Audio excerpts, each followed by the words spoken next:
All right, welcome everyone to another DeKalb County UNITES webinar. This week we're going to be talking about the PPP and EIDL loans again, just kind of reviewing what's happened since we last met and just revisiting some of the topics just to make sure that those of you that might have missed something are able to catch it on this webinar, since there's just a lot of information out there that we gotta be able to disseminate. So first of all, I want to introduce myself. I'm Cohen Barnes with Sundog IT, a small business owner here in DeKalb County. And then I also have Courtney Strohacker here with the DeKalb County Convention and Visitors Bureau. She's going to help me answer a bunch of questions. We have Dr. Jock Sommese with the Small Business Development Center out of Waubonsee and Kishwaukee College. We have Mark Kerman with Siepert Company, and Frank Roberts is called in, and he is with First National Bank of Omaha. Really quick, what is DeKalb County UNITES? DeKalb County UNITES is a grassroots initiative that formed in DeKalb County, made up of members of the university, members of the government sector, the private sector, the nonprofit sector, a bunch of people just coming together last minute in order to figure out, during the COVID-19 crisis, we knew that there was going to be a huge impact on our small business community, and we wanted to figure out how we could drive a positive economic impact into our small business community. So that's what we went after. The number one thing that we did was create a website and have a ton of information up there. We're trying to update it as often as we can, including our frequently asked questions section. So be sure to go there to take a look and see if you can find the information you need, as well as there's links to our upcoming webinars and past webinars on our website. Second thing we did was got on the horn and called all the major employers in our community and had them redirect their spending locally as much as they could. Asked them to, and over 50 responded positively and did just that, as well as accelerated some of their spending. So they already had budget, so they wanted to make sure that they went ahead and spend it, even if they weren't ready to now. They thought, what better time than right now to put some dollars in the local small businesses. And then the third thing we do is this webinar series every Monday, Wednesday, and Friday. Mondays, we usually have Frank Roberts, Dr. Jock Sommese, and Mark on to talk about the PPP and EIDL program. Wednesdays, we'll bring in a subject matter expert. This Wednesday, we're going to have Morningstar Media Group on, and they're going to be talking about different marketing techniques that you should be doing right now, as well as in the future. And then Fridays, we have our Small Business Spotlight, which we bring on some really cool small businesses and talk about how they are maybe not thriving in this time, but how they have adjusted their business and have stayed relevant and have generated additional revenue. So they're really exciting, and you can view all the previous recordings by going to our website and clicking on them and sit back and enjoy, because there's just a lot of great stories in there. All right, without further ado, we'll go ahead and kick this thing off. Again, welcome, gentlemen. Thanks, as always, for the time that you dedicate towards this. It's just absolutely invaluable, and I know I personally appreciate it, but I hear about it all the time from people, especially as they call me with just follow-up questions from something they heard on a recorded webinar or something they heard during a live one. So I thought really quick, I mean, PPP is out there. If I remember right, the second round is out there, and I think there's $100 billion left in the second round, or is it exhausted at this point? Does anyone know? I just read that there's $120 billion still remaining. Yeah, okay. So what that means is there are so many of you that we have come across that still have not applied for the PPP loan. You need to do that. You need to do your due diligence. You need to file. You can always pay it back. You can always pay it back if you don't need it, but ultimately, I highly encourage you, do your due diligence for the sake of your business, for the sake of your people, apply for the PPP. The PPP loan is the payroll protection program through the federal government as part of the overall 2.2 plus now $1 trillion stimulus money. The PPP loan, ultimately, once you receive it, and correct me if I'm wrong, gentlemen, but the day the cash hits your bank account is when the clock starts ticking. That clock is an 8-week clock to the day. So, man, when you get that money in your account, you need to document exactly when that day is and start keeping track of qualifying expenses. And Mark, do you mind hitting the qualified expenses real quick for us? Because I know you always phrase it really well. Sure. All right. So the qualified expenses is going to start with, and the core of this is intended to help with payroll costs. So want to make sure that you're able to pay and reimburse your employees. Included with payroll cost is going to be, you're going to start with gross wages. You want to use gross wages. You're also able to take state unemployment insurance that you're paying on behalf of your employees. You can also claim anything paid into a retirement plan on their behalf. This is the employer portion of the monies contributed into a retirement plan. And then Also, anything paid in for group insurance on behalf of your employees, not the employee portion, the employer portion. Then from there, you also are eligible to claim some additional costs. Those can be as much as 25% that's being offset. That would include rent expenses. That would include mortgage interest expenses. That would include utilities. And utilities is not just your standard gas and electric, water and sewer that you're used to thinking about, but it also does include telephone. It also does include internet expenses as well. There's a provision in there for transportation. I think I've mentioned this before. I'm not quite sure what a transportation utility is, but if somebody can advise me on that, boy, I'd love to know so I can advise my clients properly. But that is included. What about, Mark, the whole, can half of it be payroll, half of it being qualified expenses, or can you tell a little bit about how much of the ratio needs to be for payroll, since it is the payroll protection program? Yeah, so it's already been stated actually almost immediately after the PPP program was announced. They indicated that they wanted to see 75% of that loan forgiveness in the form of payroll cost. Anything above and beyond with respect to rent or mortgage interest or utilities, those could also qualify, but 75% of that loan forgiveness has to be in the form of payroll costs. Oh, you're on mute. Yep, truck is coming by.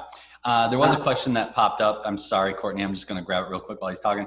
It says, Mark, can you tell sole proprietors how we document expenses since we do not take an actual check? So the calculation for a sole proprietor is going to be actually based on your 2019 income. So when you apply for the PPP loan, the calculation is going to be take whatever your net income is, and it's capped at 100,000. But whatever your net income is, you take that number, divide by 12, multiply by 2.5. That's the amount of loan that you're going to be afforded. Then from there, once you are receiving the PPP funds, you don't have to document in order to be able to claim your payroll cost, okay? And I'm using quotations because basically with respect to that piece, it's just strictly based on eight weeks, 8 of 52 weeks. So you would say that same net income you made in 2019, divide by 52, multiply by 8, and that's how much you're going to be afforded for payroll costs that can be forgiven. Now, there's still some discussion, and obviously we're waiting for some further guidance, but there's still some discussion that you're still eligible to be able to claim rent expense, even though that rent expense would have been part of how you calculated your net income in 2019. But we believe, and you should document, we believe that there's going to be more information forthcoming on that so that we know exactly how to treat those costs. But I would keep a separate ledger to document any rent expense, any mortgage interest expense, or any utility expense that you incur as a sole proprietor, because those could potentially also be eligible as additional expenditures that you can claim for loan forgiveness. And part of the... Can I just jump in there because I have a question for Mark. Mark, you said rent expense. Are you talking about office? Are you talking about home office rent expense for the sole proprietor? We'd be talking, well, first let's make sure that people understand there actually is a provision and a clause within that bill that says you had to have a rental agreement in place as of February 15th. If there was not a rent agreement in place as of February 15th, doesn't qualify. So if you decided, oh, I'm going to go now and rent a building for my operation, those would not qualify. It's only something that had a rental agreement in place as of February 15th. It'd be the same thing with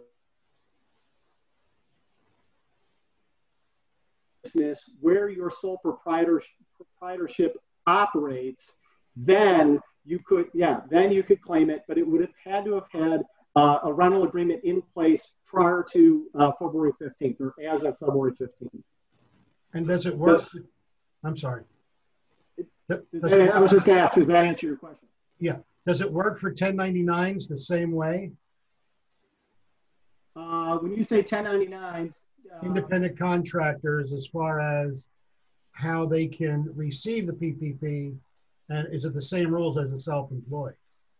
Yeah, a 1099 technically would be a self-employed person. So yes, okay.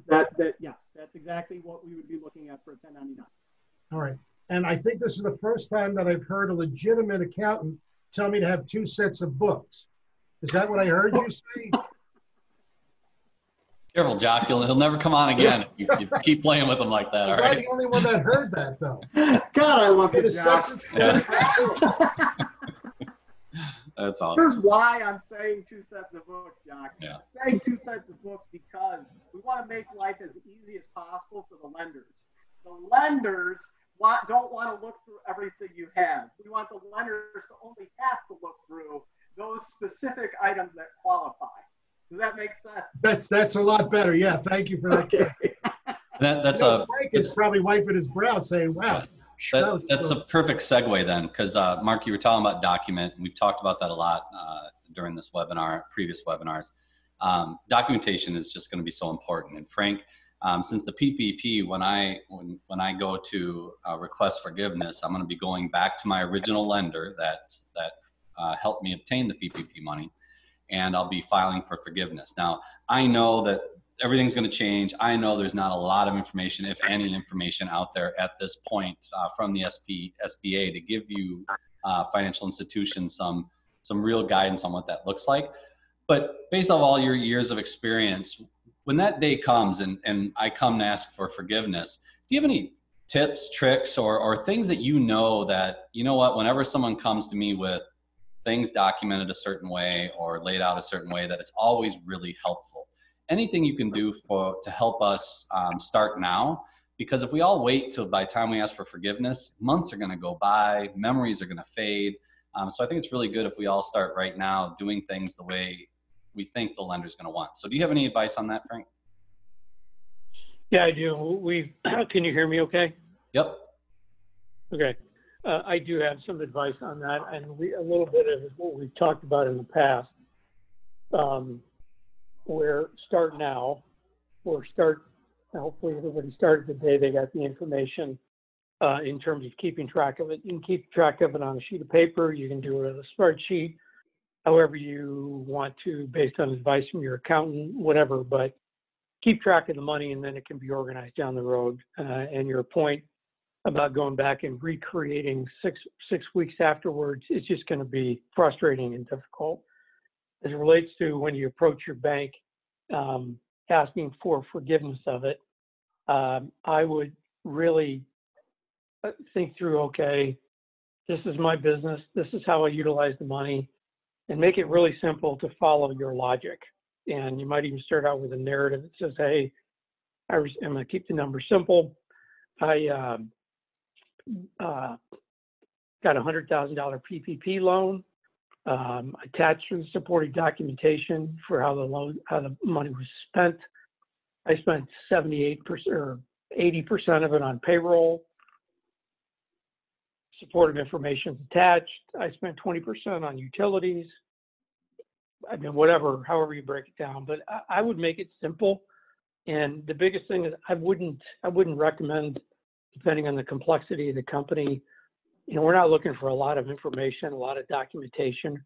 We're looking for the right documentation in a format that is really easy to follow, how you spent the money, and then the support behind it. And my sense is, if it makes sense, if it's easy to follow, and the documentation's there, it should be pretty easy to decision. So just be prepared and make it super simple to follow. And again, one-page sheet of paper with supporting documentation, I think would be, from my perspective, a really good way to go. Hey, Frank, helping some people out through the PPP process, I'm blown away by, I shouldn't say blown away. Everyone's got their own method of organizing and stuff like that. I'm a pretty anal dress right, dress kind of guy. People have come to me with things in complete disarray and handwritten notes and this, that, the other.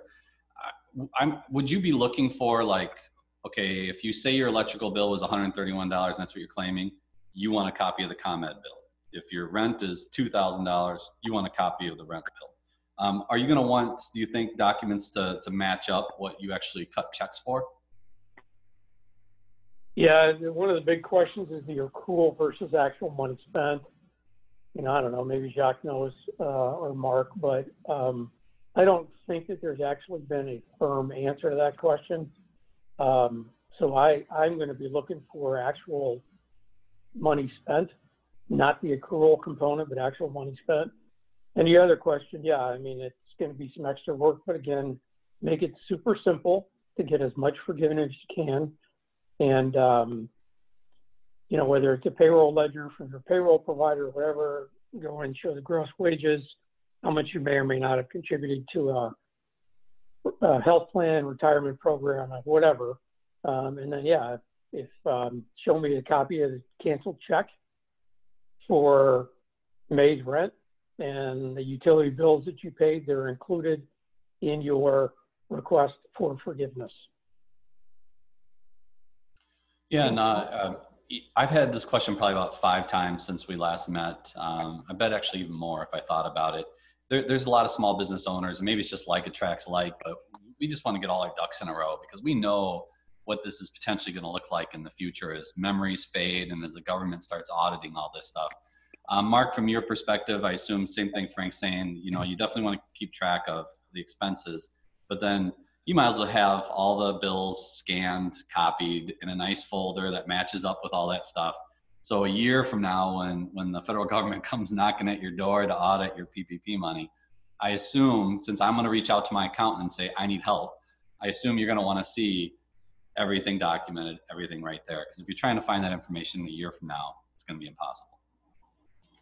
Yeah, when I prepare my clients for an audit, and this I'm actually speaking about IRS, but if a client has an audit, I have them specifically go back, draw invoices. I want them organized in a certain manner. So yes, that's absolutely what I would be looking for in the case of preparing your loan documentation for requesting loan forgiveness.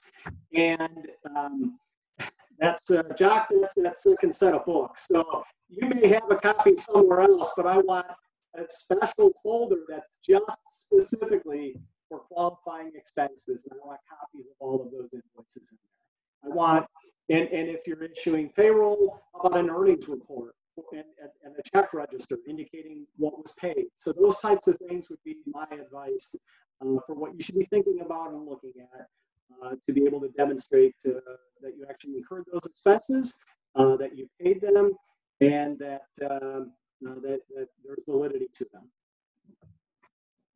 Cohen, can I just chime in here for a second? I'm going to let you off the hook on this time, Mark, but I'm going to go after Cohen a little bit. Cohen, why would you bring up an audit when less than 1%, according to what the Treasury is saying now, less than 1% of the people who are receiving PPP are going to be audited because that's the $2 million and above. So, you know,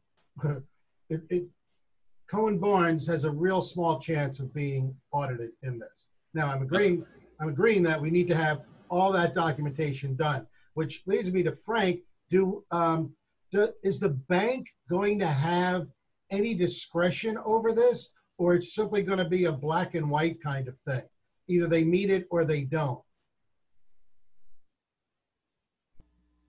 Well, I don't know. I think that, well, to answer your question, I think there's more to come on it, as we've talked a number of times. There could be a proportional forgiveness. You know, in the best case scenario, the documentation supported, and it's super easy to see. You got $100,000, spend $100,000, check the box. I mean, if it's there, it's going to be a pretty quick, pretty positive decision, unless something comes down the pipe. But as it relates to a proportional component, you know, generally speaking, you're supposed to keep the same number of employees and same payroll. Well, what happens if you had 10 employees and you were able to only keep 7, but you increased the payroll kind of to make the math work? I don't know what the answer to that is. Right. So I nothing that I've read leads me to conclude that it's an all or nothing. And I'm certainly approaching it as though it could be proportional, but as we said a number of times, there's a lot more information that needs to come forward from the SBA about the forgiveness piece. Hey, Frank, my question, and I agree with everything you just said, my question is more about, let's say you're my banker, I've gotten the PPP from you, and then I take all my funds out and go to a rival bank. Is there some kind of recourse you have with my PPP, like just say, oh, this doesn't qualify at all? Not that you would do that, but there are other banks out there that might. I mean, is that in the realm of, I don't want to say legal, I don't want to say what's right or wrong, but is that legal or even a possibility? Now, to be honest with you, I never thought about that. Anything's a I have a possibility. devious mind, Frank. You should know that by now. No, I know. That's a very good question. So if a bank goes through and gets you a PPP loan and you decide, you know what, for whatever reason, I'm going to pay you off and I'm going to go someplace else, I'm not sure how that would work, because that PPP loan that you got is registered with a bank. So I don't know how you would transfer that to another bank, because you can only get one per entity. But that's a really good question. It could be a residual that just has to be left over. Yeah, good question. Okay. Jock was giving me grief for hypotheticals here. Wow. Good point, Cohen. And Frank, I know you've got to hop off at 2:30, so just want to let everyone know that. So Frank, feel free, if there was some parting comments at some point here before you leave, just holler and I'll make sure you get a chance for that. But kind of moving into some of the other questions that have been coming up. One, I think Dana here, we have one about when do we find out if the loan will be forgiven? Frank, can you tell us really quick about that? I sure can. So at the end of the 8 weeks, you will submit your paperwork to the bank. And then the bank has, according to the current rules, has 60 days to decision that. So I'm assuming, I don't know what the required time frame is for you to go back to the bank. I assume it's pretty quick, but once you supply your information, my understanding today is that the bank has 60 days to decision that, and they'll let you know. Perfect, thank you. Hey Jock, question was, what if I receive the $10,000 in EIDL money? How does that affect the payroll protection piece? Well, supposedly if you don't get any more EIDL, then, that was supposed to be free money originally. But I'm sure that's coming off the back end of the PPP now. Originally, that's not how it was, but I think now that's how it's going to be. But that could change. That's how I read it, I thought. Yeah, because you can't, that's the only part you can't double dip. So right. Those that, and actually, Jock, that was another question someone asked me today to ask you. How many people do you know have actually received, beyond the $10,000, have received EIDL loan money? Less than one hand. Yeah, that's what I thought. Okay. And now, but there's money left over, and now agriculture is allowed to apply for that also. Yeah. So, that's a good thing. One point about the head count, I believe that, and correct me if I'm wrong, Mark, or Cohen, you've read enough of this. I believe you need to have the same head count. They could be different people, but you do need the same head count to be eligible. By June 30th. Okay. Well, what's the question? I guess when you say to be eligible for well, you could have less. You can have less head count. Yeah. It would just ratably lower the amount that would be forgiven. Without penalty, I think would be the question. That's correct. June 30th, yeah. Yes. Now, I read online today, so it's online, but there was, and I looked, anyone that can corroborate it, if I offer someone the job back, give them a written offer, and they refuse, because we all know there's been some issues with people not wanting to come off unemployment, since depending on your pay scale, some people are actually making more money on unemployment than they are back at their job. But if you offer them the job back in writing and they refuse, that will not count against you in the PPP calculation. Jock, you're not the Treasury came out with that on Friday. That's an absolute. Yeah. For the time being. Yep. So that's great, because that relieves a lot of pressure on, I know plenty of organizations here locally that are struggling with this right now. They're trying to get people back and they can't. And they're getting frustrated because of the PPP money and they were counting on it. So that's a good ruling for so many small businesses out there, especially since the whole point of this was to keep the small businesses going, keep the economy going. So that's really great news. And Cohen, your point was about documentation. You need to send a letter. I don't know if it has to be registered or not. I mean, I would cover all those bases with that. You being the anal person, what would you do, Cohen? Exactly. I would send it certified mail. It would get to the person. I'd have documentation that they received it.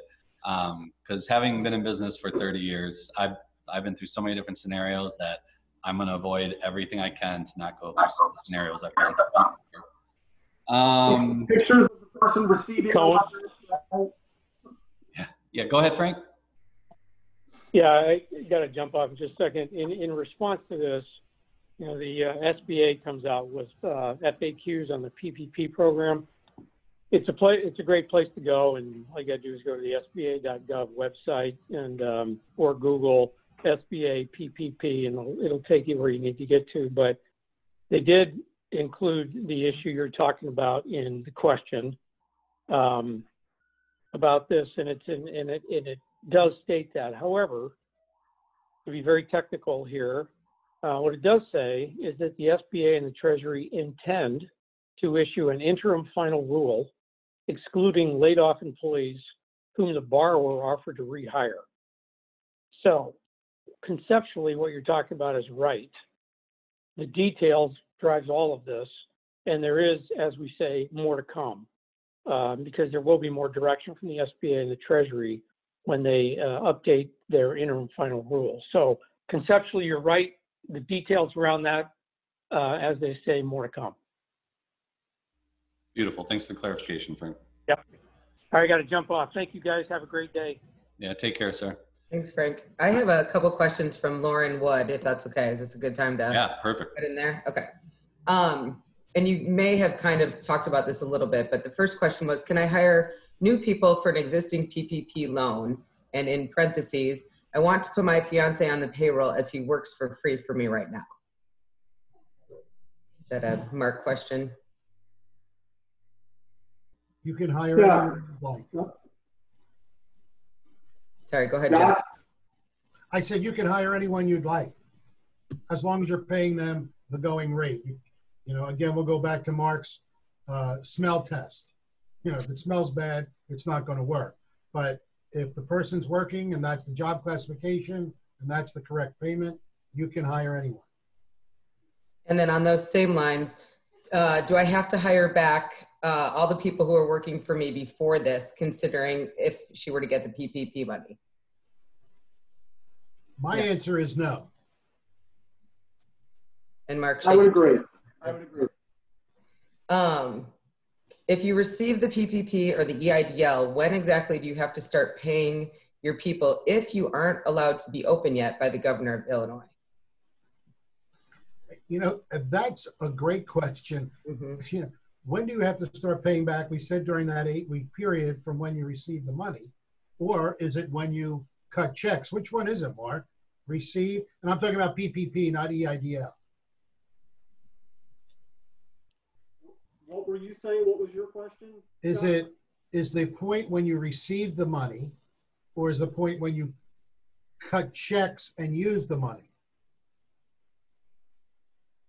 All right. Well, so to make sure I'm answering your question, the clock doesn't start ticking until you receive the PPP funds, and then you can restore your employees. So theoretically, if they're not working currently, but then you get the green light June 1st that you can start employing your employees. and paying them to work for you again, then you will have met that test that you restored it by that June 30th deadline, which is also one of those provisions that's in there. So the only obstacle that you're going to wind up having to overcome then is, well, how much did you pay? Did you meet that 75% test? And so there's other obstacles we have to look at that point. But I guess to answer the question, if you restore them within your 8-week window, and if it's by June 30th, you will have accomplished the goal that they were hoping that you would. Yeah, I would absolutely agree with what Mark said. But there was a second part, was the EIDL, right, Courtney? I muted myself, sorry. Yeah, the second part was the EIDL. So the EIDL, again, if you've received the money, it's like any other loan.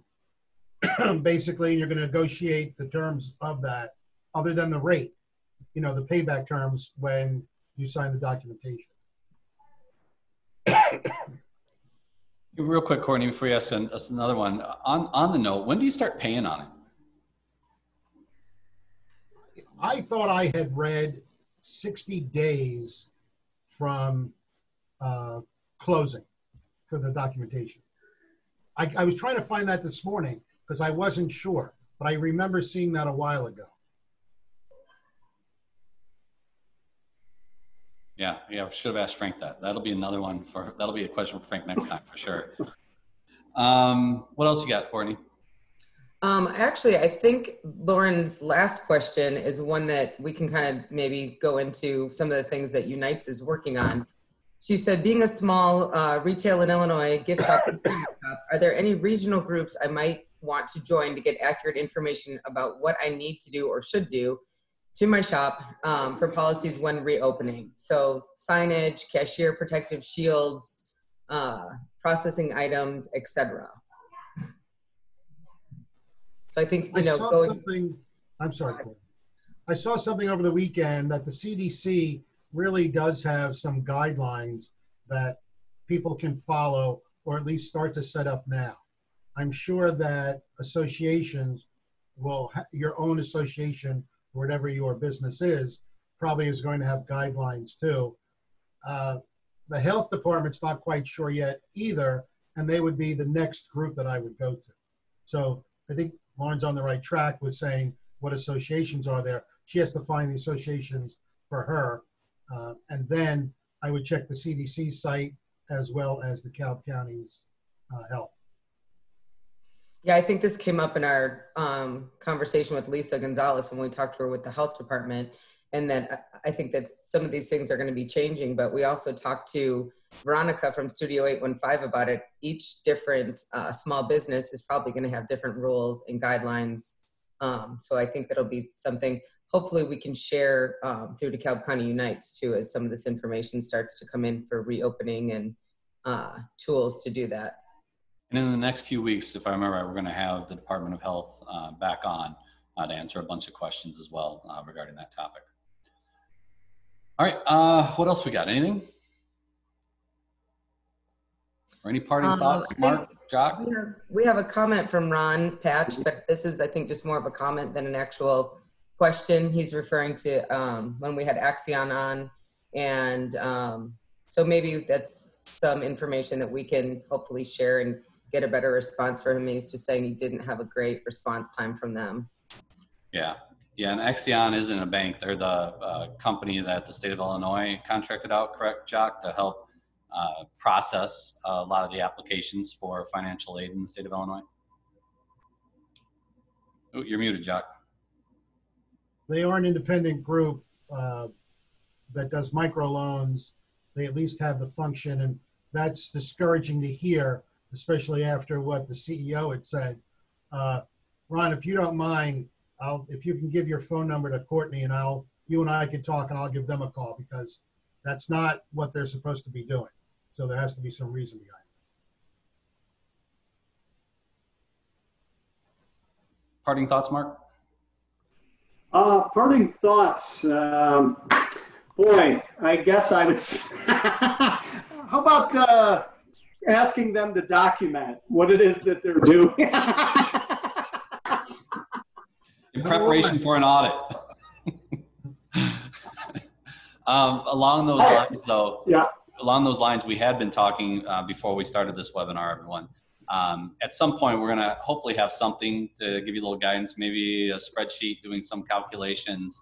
But we'll see what we can do to kind of disseminate some information just to help you all keep track of everything. It'll be rough, won't be perfect, and I would always recommend you use whatever your accountant or your financial institution provides you.